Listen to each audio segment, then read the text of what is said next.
In the kingdom of the Moors, magical creatures such as fairies, nymphs, and trolls live in harmony. Among the inhabitants of the kingdom is a little fairy named Maleficent, who is responsible for caring for the creatures and protecting the forest. One day while flying over the kingdom, Maleficent meets the trio of fairies Thistlewit, Knotgrass and Flittle, who tell her that a human has been caught by the guards while stealing from the Well of Jewels. Since she has never seen a human in person, Maleficent immediately flies there and finds a boy about her age surrounded by a pair of tree warriors, and after some time of talking, she manages to calm the three of them down and get the human, who is called Stefan, to come out of his hiding place and return what he stole. With her task completed, Maleficent begins to accompany Stefan to the border to return him to the realm of humans. When it's time to say goodbye, Stefan shakes Maleficent's hand in greeting. But the girl has her hand burned by the boy's ring, as it turns out that the object is made of iron and this type of metal is lethal to fairies. Knowing this, Stefan immediately throws away his ring and says he will return to visit her, leaving Maleficent completely in love. As time goes by, Stefan goes to the Moors' kingdom frequently to visit his friend, making a stronger and stronger love blossom, until on Maleficent's 16th birthday, young Stefan presents her with a supposed kiss of true love. But soon after that day the boy never visits her again, as he is more focused on his mission to stop being a commoner and become a king.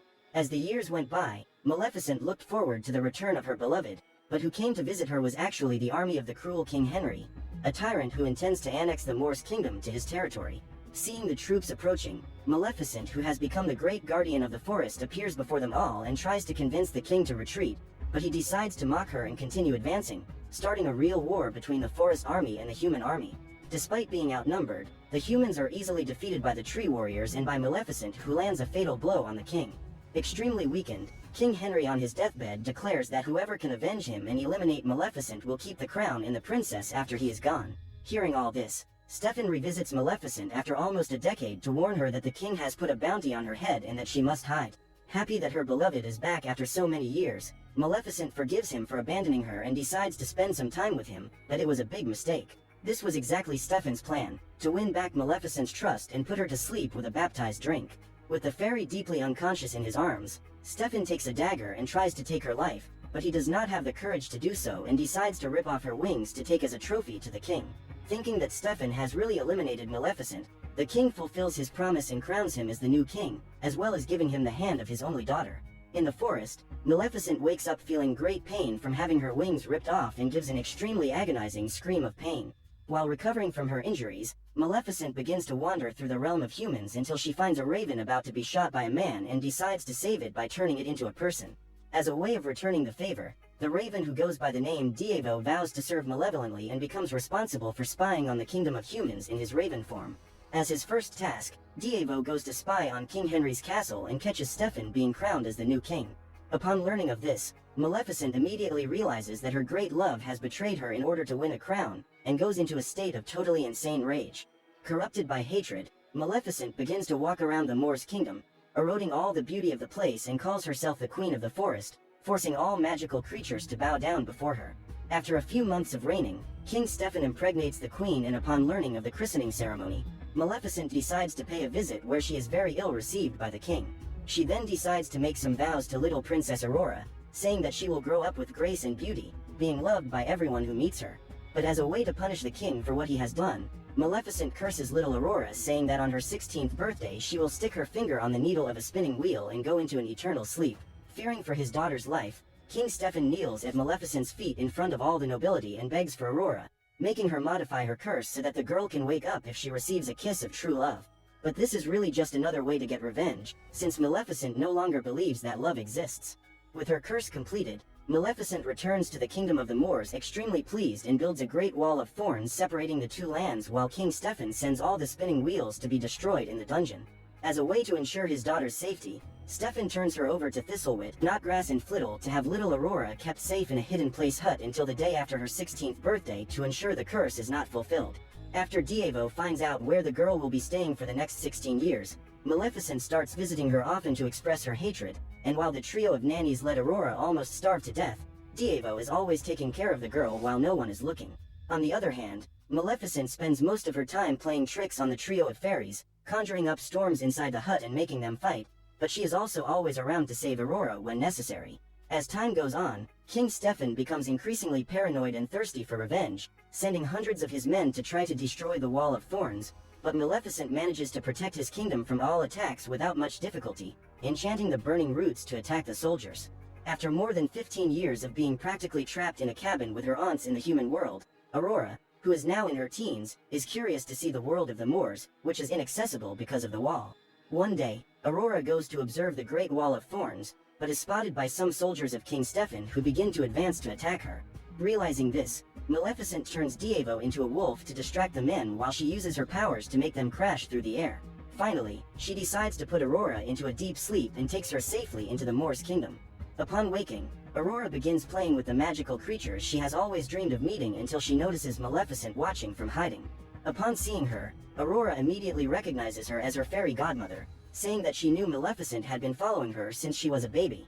After Diego introduces himself, Aurora finally realizes that she is in the kingdom of the Moors and is extremely enchanted by the beauty of this new world and the creatures. After spending the night having fun with Aurora, Maleficent finally regrets what she has done and tries to lift the curse, but the spell was so powerful that she can't undo it. In his castle, King Stefan spends his sleepless nights talking to Maleficent's wing, vowing to eliminate her after the curse fails, but he is so obsessed with his revenge that he doesn't even visit his wife in her final moments. After a few days in the Moors' kingdom, Aurora decides that she wants to stay there forever and decides to return to the cabin to communicate this to her aunts. Without realizing that she is being followed by Maleficent and Diego, on the way Aurora meets Philip, the prince of a neighboring kingdom who has come to visit King Stefan. Even though they don't know each other well, the young couple fall in love at first sight, but are forced to go their separate ways. At her aunt's cottage, Aurora tells about her desire to leave, and in the heat of the moment Knotgrass ends up talking about her father being King Stefan, and with no other option the three fairies tell the girl the whole story of the curse. Aurora then goes to the Moors' kingdom and confronts Maleficent asking if the whole story was true, and upon finding out that it was, Aurora says that her fairy godmother is the personification of evil and leaves. Determined to save the girl, Maleficent sends Diego to look for Prince Philip, and when she finds him, the fairy puts him to sleep and begins to ride to the castle. Knowing that her whole life has been a lie, the young princess goes to her father's castle to meet him again after 16 years away, but is received very coldly by King Stefan, who orders her to be locked up in her room until her birthday passes, but Aurora manages to escape and runs through the castle until she reaches the dungeon where thousands of spinning wheels are completely destroyed. For the curse to be completed, a new spinning wheel materializes in a flash of magic, and completely in a trance, Aurora sticks her finger on the needle, instantly blacking out and going into a deep sleep. Seeing his daughter unconscious, King Stefan hits a supreme slap on Flittle for letting the girl escape, and furious, he leaves to prepare for his final great battle against Maleficent. Outside the castle, Maleficent arrives to try to save Aurora and immediately comes face to face with a large barrier of iron thorns. Very carefully, she crosses the big corridor calmly so as not to get burned and releases Philip at the door of Aurora's room. Upon seeing the prince there, the three fairies immediately take him inside believing that it was a work of fate and force him to kiss her, but nothing happens. Although they like each other, it is too soon to be true love. Disappointed, the fairies take Philip outside and close the door, leaving Maleficent and Diego who are hiding alone with Aurora. Believing that this is the end of the girl, Maleficent sits down beside her extremely saddened and apologizes for having cursed her. Finally, Maleficent kisses the girl goodbye and turns to leave, but Aurora awakens almost instantly. With the girl finally awake, Maleficent begins to take her back to the Moors' kingdom, but the guards notice her presence and prepare a trap, dropping a huge iron net over her that completely burns her body. Trying to help her, Diego begins to peck at the guards, but realizing that this will not be effective, Maleficent uses her last strength to turn him into a dragon that incinerates the soldiers and throws the net away. Even unleashed, Maleficent is surrounded by guards who form a wall of iron shields around her while Diego is bound by chains. Taking advantage of the soldiers' distraction, Maleficent sends Aurora to flee, but the girl gets lost and ends up in the very room where King Stefan kept the wings he had taken from Maleficent trapped in a box, and trying to help her fairy godmother, the girl knocks the object over, finally freeing the enormous wings. Downstairs, King Stefan enters the shield barrier and strikes several blows at Maleficent with his iron chain, but just as the monarch is about to eliminate her, Maleficent finally regains her wings and uses it to knock a burning chandelier over the soldiers to free Diego. The king then uses the chain to attach himself to Maleficent's foot, who begins to carry him to a tower where they have their final great battle. Stefan barely gets up and Maleficent lands a punch to Stefan's face. To end the fight, Maleficent starts squeezing the king's neck until he almost faints, but let go in the last second, saying that the fight is over. Refusing to lose, the king jumps on her back, causing them both to fall from the top of the tower, but Maleficent manages to use her wings to free herself from Stefan, who falls to the ground at full speed, losing his life in the process. With the battle over, Maleficent breaks down the wall of thorns and uses all her power to make the forest as beautiful as it was in her childhood. Finally, Maleficent gives up her position as Queen of the Moors and crowns Aurora as the new great monarch of the two kingdoms. We will now move on to the movie Maleficent 2: Mistress of Evil. A few years after Aurora is crowned as the Queen of the Moors, a real crisis begins to happen in the forest after some fairies mysteriously disappeared in the Field of Flowers. While Aurora calls an emergency meeting to set up search parties, Prince Philip arrives on the scene and makes a rather romantic and slow marriage proposal to Aurora. After she says yes, Diego goes to Maleficent to tell her the news, which makes her extremely angry. Afraid that what happened between her and King Stefan will be repeated, Maleficent flies to Aurora and tries to talk her out of the wedding, but the Queen of Moors decides to insist on her love. In the Kingdom of Ulstead, Prince Philip tells his parents that Aurora has accepted the proposal, and happy for a possible union between the two kingdoms, the king proposes a dinner to celebrate the union, but for some reason Queen Ingrid wants Maleficent to show up for the big celebration. On the day of the great celebration, the queen enters a secret passage through her closet that leads to a secret room where her subjects forge various iron weapons. After passing through the furnace, the woman reaches a dark room where an elf is conducting some research with the fairies that have disappeared, meaning that it was Queen Ingrid who had the forest creatures stolen. In the laboratory, the queen comments that Aurora is coming and opens another secret door, revealing that she also has the spinning wheel cursed by Maleficent.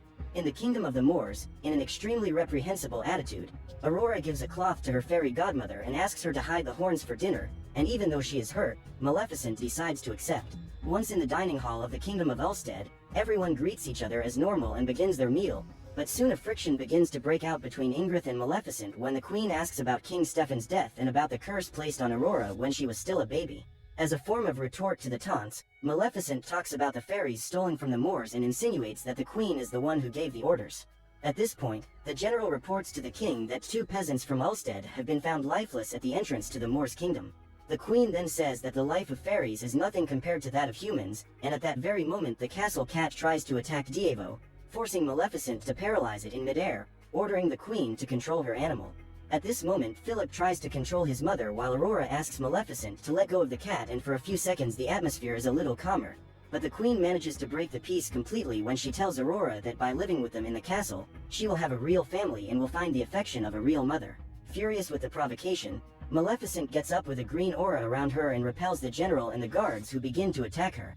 With this disaster, Maleficent says that the two kingdoms will not unite and calls Aurora to go home. But at that very moment the king falls to the ground unconscious while Ingrid accuses her of having bewitched him, and believing the queen, Aurora says that all this is her fault and decides to stay there with the other humans. Feeling betrayed by her own daughter, Maleficent leaves with Diego, but the queen's assistant goes to one of the towers and uses her crossbow to hit her with an iron bolt in midair, causing her to fall unconscious to the bottom of the river.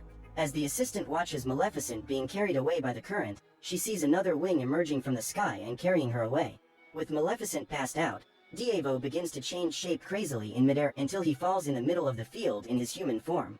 At the castle grounds, the servants take the king to his room and immediately call the healer to look for some injury that proves witchcraft on his body, but the queen prevents this by saying that the king's dignity must be maintained. Thinking of breaking the spell, Philip asks the queen to kiss the king, but this has no effect. Believing that only Maleficent can undo this spell, Aurora decides to go to the Moors' kingdom to beg her to undo the curse, but upon arriving in the forest the only person she meets is Diego, who claims she is not there. In the middle of the ocean, Maleficent wakes up badly wounded in a kind of nest and begins to walk around the place until she meets hundreds of dark beings just like her. Connell, who rescued Maleficent, wants peace and wants his differences with humans to be solved with diplomacy. On the other hand, Bora wants war and relies on Maleficent's special powers to defeat the humans. With the debate over, Connell asks Maleficent to follow him and begins to introduce the place, saying that this is the nest where all the first dark beings came from. Connell also says that before humans arrived, they were all free and lived in the forests around the world, but with the arrival of humans, they began to be eliminated one by one until they decided to hide in the nest away from civilization to avoid being exterminated. After introducing the history of his people, Connell says he is counting on Maleficent to create bonds of peace between the dark beings and the humans so that everyone can live without fear and without war, just as she did in King Stefan's former kingdom. After trying to convince her to keep the peace, Connell takes Maleficent to the phoenix that gave birth to the dark beings. According to him, Maleficent is the last of the reincarnations of this legendary creature, and that is why she is so special, so only she can lead the dark beings to peace with the humans, so that they can finally return to live on the surface. At Ulstead Castle, the queen goes to her assistant to find out if Maleficent has been killed, and discovers that something has rescued her from the bottom of the river. Knowing that the fairy will return for revenge, the queen alerts all the soldiers of the kingdom and orders the blacksmiths to use all the iron to forge weapons. In addition, the queen goes to the secret laboratory where the elf manages to develop a substance that eliminates any kind of magical life by mixing a flower from the Moor's kingdom with iron powder, and wanting to see how effective this substance is, the queen orders him to test it on one of the captured fairies, turning it into a simple dandelion. With such a powerful weapon in her hands, the queen wants to produce more and more of this red powder and orders her soldiers to go to the Moor's kingdom to get more flowers and consequently produce more of this substance. Upon sensing the men plucking the flowers from the ground, Maleficent immediately flies back to the Moor's kingdom to protect the forest along with Connell and Bora, but when they arrive all the flowers have already been plucked. While Bora uses this attack as an argument for Maleficent to declare war, the soldiers come out of their hiding places and start shooting iron balls at her, but Connell sacrifices himself by getting in front of the projectiles to save her. Maleficent then creates a cocoon of protection around them while Bora eliminates all the soldiers who do not flee, but those who have decided to retreat manage to carry enough flowers for the queen to prepare a veritable arsenal of this red dust, with bombs, crossbow bolts, and even ammunition for catapults.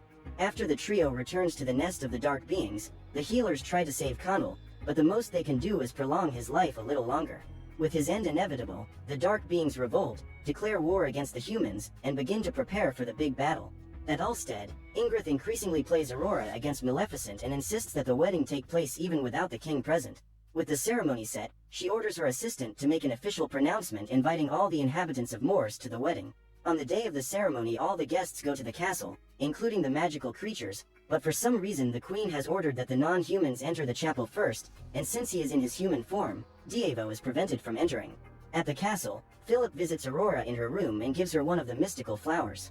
Upon recognizing the petals, Aurora asks the prince where he got them, and upon finding out that the queen gave them to him, Aurora immediately suspects that something is wrong and goes to the queen's chambers, thus discovering the secret passage. As Aurora approaches the spinning wheel, she goes into the same trance as when she turned 16 and almost sticks her finger in it once more, but the goblin pulls her out of the trance and orders her to leave. Seeing the fairies trapped in the jars, Aurora tells the leprechaun to release them immediately, but Ingrid arrives at that very moment and the girl finally realizes that the one who bewitched the king was the queen herself, using the same spinning wheel needle as her curse, all to incriminate Maleficent. Since the girl now knows her secret, the queen orders the guards to take her away and lock her up in one of the rooms. With all the magical creatures in the chapel, the soldiers lock the door and the queen's assistant starts playing a song on the organ, but every time she touches one of the keys that red substance is shot at the fairies, turning even the mighty tree warriors into lifeless logs. Hearing the music playing in the chapel, Aurora immediately assumes what is going on and prepares a rope made of cloth to deceive the guards and lock them in the room. With nowhere to go, she jumps through the window to the improvised rope she has prepared and ends up slipping straight into the king's room where Philip is with his father.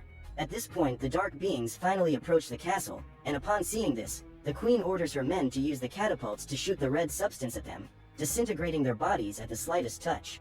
Realizing that if they continue advancing they will be wiped out, Bora orders everyone to retreat and split up, with one group attacking from the base of the wall while another advances by the waterfall. So they finally manage to penetrate the enemy defense, but the human soldiers foresee this and prepare several traps, trapping them with iron nets and bursting balloons with red dust on top of the wall. But even though they suffer several casualties, the dark beings manage to breach the humans' defense and still try to save the innocent peasants they meet along the way. In the king's room, Aurora explains to Philip what his mother has done and shows him the needle mark on the tip of her finger and on the monarch's arm, thus proving that it was Ingrid who caused all this. Furious, Philip goes to his mother and reveals that he knows what she did to the king, trying to convince her to stop, but the queen orders the soldiers to arrest her own son to get away with it. Trying to escape, Philip hangs onto one of the balloons and floats to the castle garden along with the general who also managed to hang on. Down below, Philip tells him what his mother has done and tries to bring him to his side, but seeing the general of the enemy army distracted, Bora starts advancing towards him and lands an overpowered super punch right in his face. When he wakes up, the general picks up his crossbow and takes revenge by firing a shot at Bora that knocks him to the ground, but he soon gets up and manages to disarm his enemy, but just as he is about to take the general's life, Philip stops Bora with his sword, saying that he wants peace and that neither of them should get their hands dirty. In the nest of the dark beings, Connell uses his last strength to try to convince Maleficent to give up the war, but seeing him lose his life before her eyes, she is filled with rage and takes to the battlefield. In the chapel, trying to save her people, Flittle decides to sacrifice herself by entering the organ pipes and turning into blue flowers that clog the instrument's air outlet as soon as they come into contact with the red dust. To avenge their companion, Thistlewit and Knotgrass advance against the assistant and manage to knock her down from a considerable height, causing her to lose her life in the process. Not knowing what is happening inside, Aurora and Diego try to remove the barricade that the soldiers have put up, but the men grab them trying to stop them. At that moment, a great green light appears under the clouds and Diego is transformed into a powerful black bear. That's right, Maleficent has arrived on the battlefield, and in the most overpowering way possible. She then stares at Aurora for a few seconds and immediately turns to the battlefield, sweeping away the human soldiers with great ease and freeing all the dark beings that were trapped by the traps. Maleficent, totally overcome with hatred, goes to the tower where the queen is and starts advancing towards her, but Aurora also arrives and tries to stop her while Ingrid keeps provoking her more and more. Finally, Aurora apologizes for having doubted her and calls her mother for the first time, making Maleficent melt completely, but taking advantage of the distraction, Queen Ingrid fires a bolt in the direction of the two, and to save her daughter Maleficent gets in front of the projectile, being hit by the red dust and turning into ashes in Aurora's arms. While the girl cries over Maleficent's remains, Queen Ingrid starts teasing her until Aurora loses her patience and advances towards her, but at that moment a wind spiral begins to take place and a gigantic phoenix rises from Maleficent's ashes. Frightened, the queen throws Aurora off the top of the tower to get the phoenix to go after her and takes the opportunity to try to escape, but is surrounded by Bora and some other dark beings. Outside, the phoenix flies after Aurora and manages to save her at the last second, taking her over her body and protecting her during her fall into the garden. After the impact, Maleficent returns to her original form and embraces Aurora as the dark beings bow down to her. At the same time, the elf gives up serving the queen and frees all the fairies trapped in the laboratory. Finally, he goes to the spinning wheel, gets the cursed needle, and takes it to Maleficent outside the castle. To end this nightmare once and for all, Maleficent uses her powers to undo the curse, and both the needle and the wheel turn to dust as if by magic, waking the king instantly. Prince Philip then makes a pronouncement saying that the war is over and that from this day on, the Moors, humans and dark beings will live together in peace. To celebrate, Maleficent conjures flowering trees throughout the kingdom, and one of these branches pulls the queen from inside the castle and causes her to suffer a considerable fall. Finally, Maleficent turns her into a little goat who will spend the rest of her life eating grass. With this, peace between all creatures is sealed and Aurora and Philip finally get married, living happily ever after. And so ends the fairy tale of Aurora, the Sleeping Beauty.